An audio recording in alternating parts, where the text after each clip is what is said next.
Lucinda Platt, Professor of Social Policy and Sociology here at LSE. Beveridge, he called it want. I suppose we think of it as poverty.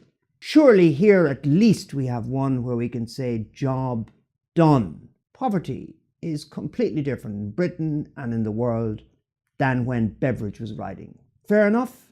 You're not an important one. No, not fair enough. Poverty, even when Beveridge was writing, you could have said the same thing. You could have said poverty in Britain was different from poverty in other parts of the world. And many of the same issues are still here today. Yeah. Poverty is sometimes defined in terms that people are unable to eat. We've seen a rise actually in what's now called destitution sometimes. Yeah. Now, it seems to me what's happened there is destitution has supplanted poverty. So in a way, is the proper test, how much destitution do we have? And though we have a fair bit, it's awful, the destitution definitions are harrowing, it's nothing like the levels it was. Well, it's an interesting question. I mean, I think it's why there should be this move towards destitution. Yeah. And I think it's recognition that there are features of contemporary society that we didn't see in the recent past. But the challenge of getting rid of poverty has never been, more broadly, has never been met. But is it because the public reject the notion of relative poverty? We all now have tellies. I'm caricaturing. So not having a telly is poverty. Is this move to destitution with the implication carried with it that relative poverty isn't an easy one to get across to the public?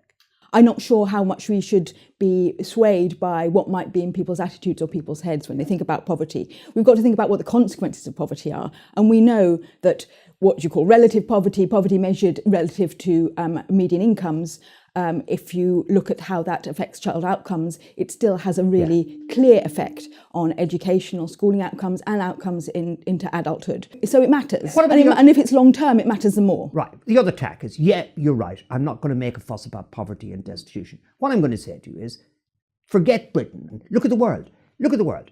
And it's plummeted. All the indicators are that there's far less poverty. The UN had goals it met earlier than it expected. Yes, we know it's China and India, but these people count. So we should relax for a different reason, that globally, poverty's going down, thanks to vibrant capitalism, I can't help but add. Well, it's only to be welcomed that poverty rates are going down as measured by the World Bank, but this is very differently distributed. You mentioned that this is a lot to do with what's happening in China. If you look at sub-Saharan Africa, the rates of poverty is still extraordinarily high, and rates of poverty of people who are working very hard not to be in poverty. And this is on a very, very minimal level. This is on a level that is called, I think the World Bank call it extreme poverty. So again, it's a bit like your destitution argument. So there are things to celebrate, but there is no room for complacency. Yeah, so you're in a balloon. You're in a balloon with disease, ignorance, squalor, and idleness, the other four giants. And we're going to keep one, and we're going to throw the resources of the state at it to protect it. Yeah. Why should you be kept in the balloon with the other giants? What makes your one want poverty special? Poverty, I think, is special because it's linked to all of the others.